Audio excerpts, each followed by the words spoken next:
Listen, what this is telling you is Bitcoin has very cyclical behavior. Why? Well, guys, for other things in your life that you own, if you want a unit of it, they can typically make one for you. Bitcoin is once again making news as the best performing asset of 2025. After reaching an all-time high above $123,000 and currently trading consistently around $117,000, massive inflows into spot ETFs, increasing institutional participation, and significant excitement surrounding potential U.S. crypto rules all contributed to this most recent surge, which sent Bitcoin into previously unheard-of price territory. With trading volume rising and more investors purchasing than selling, market mood is still robust. Analysts have already identified $125,000 as the next significant resistance level, with $112,000 serving as support. According to recent reports, Bitcoin has outperformed the S&P 500, IT giants, and even gold in terms of gains this year, outperforming all other major asset classes. As a result, analysts are raising their long-term projections. The real concern for many is not whether it's too late, but rather how far Bitcoin might rise as it chases after a global wealth pool worth hundreds of trillions, with price discovery in full gear and the prospect of hitting larger milestones looking more real than ever. According to Jack Mayer's most recent podcast, everyone has an obvious choice: become a member of Bitcoin's team or risk losing out on its groundbreaking developments. As we provide snippets from his most recent episode, for more videos like this, please take a moment to like this one, subscribe to the channel, and enable post alerts. Thank you, and keep watching the video. What do I mean by the party's just getting started? What am I saying? What I'm saying is, yes, Bitcoin is all-time highs in dollar terms. But what have we talked about on this show over and over and over and over again? Dollars distort your reality. It makes it really hard to understand the world. When I told this show that you guys have already lived through a Great Depression, because the Great Depression, the dollar was backed by gold. In the Great Depression, we were down 88% in dollar terms, which by proxy was gold terms. From 2000 to 2011, the stock market was down 88% in gold terms. So the dollar and the ability to print these pieces of paper, it's very distorting to the mind, right? And so when you see something all-time high, well, is that Bitcoin doing well or is that the dollar doing poorly? Now, the reality is it's never one or the other. It's usually a little bit of both. But this is Bitcoin priced in gold. And the reason this is relevant is, as you guys can see, we're still not yet at an all-time high here. Let me zoom this chart out a little bit. We're only sitting at 36 ounces of gold for one Bitcoin. And around 40 is the all-time high. So yes, we're at an all-time high in dollars, but we're still not yet at an all-time high in gold. Next, let me zoom this one out. This is Bitcoin priced in the Mag 7, still below all-time highs. So when people are out on the internet saying, oh, wow, Bitcoin went from 100 to 120,000 in like a weekend, that's the top, time to pack it up. Yeah, you must be new here. No, not time to pack it up. In fact, I don't really give a shit about Bitcoin's price in dollars. It doesn't even matter. Who cares? People say, what do you think the Bitcoin price in US dollars is going to be next year? I don't know. They print these things out of thin air. Who gives a shit? What about how many ounces of gold are you going to have to sell to buy a Bitcoin? How about that? We're still not at an all-time high. What about how much of your Facebook stock or your overvalued 10,000 times multiple NVIDIA shares are you going to have to sell to get some sats? How about that? We're still not at an all-time high. You guys think this party's over?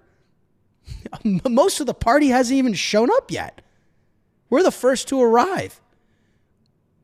We're like the four people sitting in an empty dance floor. We get to tell the DJ what song to play. You think the party's over? The sun's out. Come on. Can't even see the stars. I love this chart. I mean, this just looks like art. I'd hang this on my wall.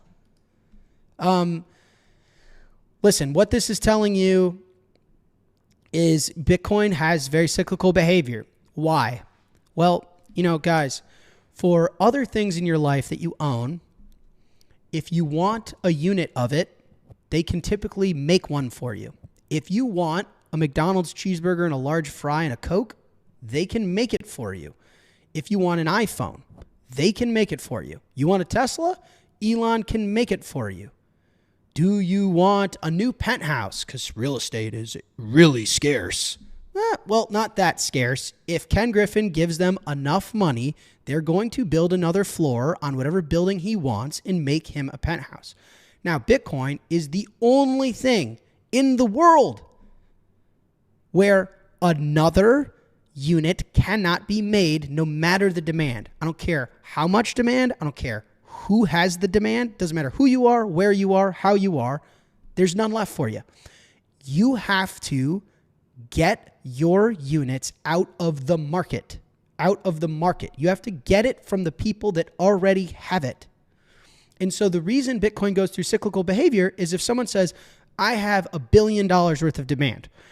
Well, Bitcoin doesn't have $1 billion worth of supply at $120,000 a coin. Sorry. Well, how about at $121,000? Nope. Well, how about at $122,000? Nope. How about $150,000? Maybe. How about $200,000 a coin? Possibly. But if you have that much demand, the supply is at a higher price. Do you understand? And so what you see in Bitcoin is these cycles where demand goes out and seeks the supply from those that have it. Think about they're prying the supply out of existing holders. And it's a fair distribution of time and energy because it's the people, guys, it's the people that have all the yachts and have all the big houses and have all the companies and have all the professional sports teams. They're the ones that are coughing up those assets to get Bitcoin. And it's all the early Bitcoiners. It's the sovereign individuals like us that are saying, fine, I'll give you a couple Bitcoin and I'll go get myself a yacht or whatever you desire in your life, however you want to spend your time. I'll go get myself a house. I'll go have 5 children. I'll go pay off all my debt. And so it's a redistribution of the wealth in society. And so what you see in these Bitcoin cycles is all the onslaught of demand has to find the price at which the people that have the asset end up coughing it up because it will materially change their life. You understand? And then we have a little bit of a bear market and we repeat. And so if you look at this chart and you say, well, where are we in the cycle? Boys and girls, we haven't even started yet. We're still in the yellow. We're early. We're the losers that show up before the ladies got there. But we don't give a shit because we're the winners.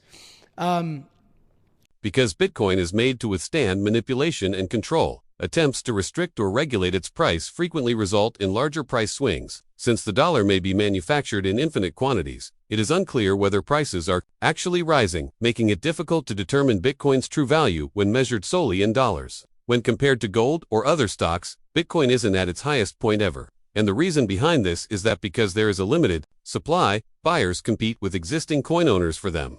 Every time demand rises, this rivalry fuels cyclical price hikes. During these cycles, most Bitcoin sellers are trading for items that are important to them, such as homes or novel experiences. Even with all of the hype around Bitcoin, it still represents a very small portion of global assets when compared to assets like bonds, real estate, and artwork. Let's view further Jack Mailer's videos to acquire more understanding. And here's the last slide. I love this chart. Listen, humans own a little over $900 trillion worth of stuff, okay? And you're looking at it. Gold, art, collectibles, equities, real estate, bonds, money, right? How much of that is Bitcoin? A smidge, 20 basis points. And so when people say, am I late? Late to what? You're probably late to Ethereum, right? I hate when people, it's just, shit coins are so frustrating. Because, you know, if Ethereum or Solana or any of these dog shit tokens, if they were to ever achieve, you know, let's say Ethereum were to do as much for the world as Apple Computer, okay? I think you guys would all say that'd be an achievement. Would you say we're there yet? No, probably far from it. When I walk out into the street, I go to the grocery store, I go for a run, I go swim in the lake here in Chicago.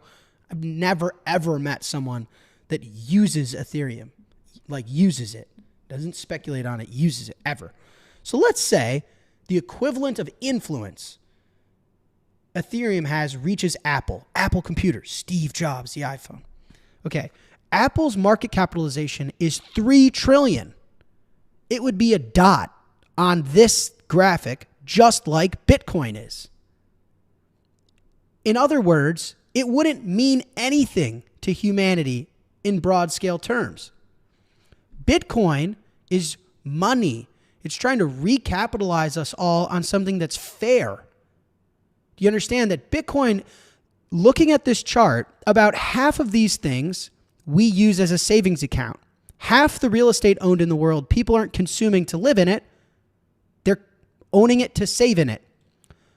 The $10 million art piece, how many $10 million art pieces are stored in the back of a museum? Are stored in a vault. They're not hanging on your wall. Because guess what? There's not that much demand for a $10 million art piece to hang on the wall so your toddler can pick up and throw your spaghetti at it and ruin your $10 million. People don't want to consume $10 million worth of art. They want to save that $10 million worth of art because they think they could sell it for at least 11. So Bitcoin's actually going after, I don't know, $400 to $600 trillion worth of purchasing power today. So is it too late? Well, how many times does 2 trillion go into 500 trillion? I'd say Bitcoin has about a 250x left in it in purchasing power terms, not in dollar terms. I already explained myself. Don't try and confuse me with that dollar crap. I'm too much of an OG to be confused with that flaky piece of paper. In purchasing power terms. So is it too late to speculate on shit coins? Probably. Yeah, I'd say so. Because even if a shitcoin goes on to be the next Apple computer, which newsflash, it's not. Well, you're talking about a $3 trillion market cap. Okay, whatever. That's like the size Bitcoin is now. While Bitcoin's going after $500 trillion. We are not the same. Is it too late to scam people with shitcoins? Probably. Is it too late to change your life with Bitcoin? Not even close. The party hasn't even gotten started. Bitcoin Global M2. You see this chart floating around. Listen, I'm not one of those guys that's like, waking up and taking out a magnifying glass and zooming in on Global M2 and then implying the Bitcoin price. That's not my swag. I don't think markets work that way. Things are cool until they aren't. I've seen many, many chart pattern trends over my 13 years in Bitcoin. They work up until they don't. And then people realize wow, we were stupid for thinking that was religion. But the reason I think this one's kind of funny is because it tells a story here that I think is incredible. If you print money, Bitcoin goes up. That is law, right? That's what this tells me. And I love it. I love it because printing money is taxing the population. It's saying everyone in the world, oh, you want eggs? Oh, you want a vacation? Oh, you want gas in your car? Oh, you want a house? Oh, you want to have kids?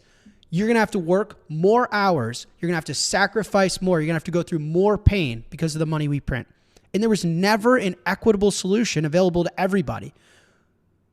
Because a human just says, I want to contribute value to this world. And I want that value to be respected through space and through time so that I can live a life that I want.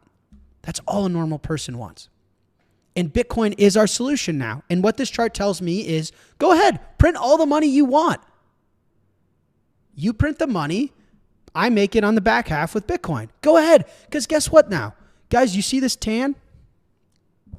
I'm looking like a freshly baked chocolate chip cookie. What is my life? I eat the food that treats my body the best. I don't have to worry about inflation for my groceries. And that's not a rich guy comment. That's a Bitcoiner comment. Because the orange line tracks this white line. I get to go sit in the sun. I get to go spend time with my loved ones. I get to take care of my body. I get to prioritize and think about family. That's the difference. The white line doesn't impact me anymore. Go ahead. Print all the money you want. I don't care. You can't print my money. I love this chart for that message. I'm not implying or predicting future price. I love it is that you're not threatening me anymore. And by the way, how peaceful have we been as a community in this revolution? I haven't had to march out. Can you imagine if you had to go march outside the White House? Stop printing money. Stop printing money. That's never going to work. Never. I don't need anyone else to believe. You know how many of my friends, they say, you think Bitcoin's going to keep going up? You're crazy. Well, you have fun staying poor. I don't know what to tell you. Because I don't care if you believe me or not. The universe will tell us who's right and who's wrong. So I don't need to protest. I don't need to convince anybody. I own the orange line. So you go ahead. You print all the money you want. I'll keep owning the orange thing. And I'm going to live a prosperous life with loved ones and sun and high quality food and travel and experiences. I'm going to take care of my body and live long and hopefully provide a good influence to those around me. According to Jack Mallers, the purpose of Bitcoin is to serve as a medium of exchange that provides an equitable means for all people to preserve and safeguard their wealth.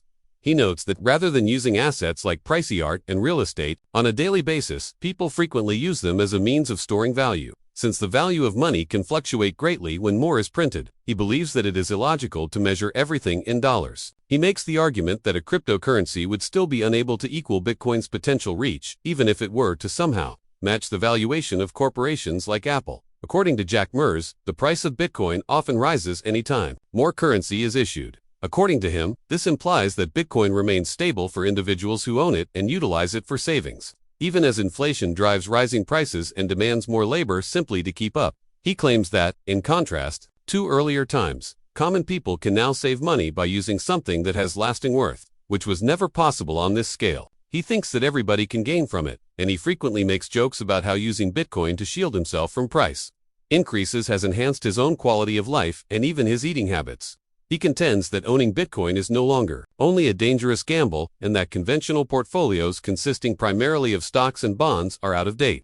According to him, prominent financial gurus now advise investors to allocate a sizable amount of their portfolios to Bitcoin, with the precise percentage depending on their risk tolerance. Based on his remarks, it is now essentially a bet against Bitcoin to have none in a portfolio. He highlights research that shows Bitcoin-containing portfolios have produced higher returns and lower risks, noting that Bitcoin has outperformed all other assets over the past 15 years and is expected to continue to do so. This is no longer simply his viewpoint. An increasing number of prominent investors and performance data back it up. Given that Bitcoin is rising and gaining momentum, do you believe it will hit $150,000 or more before the year is out?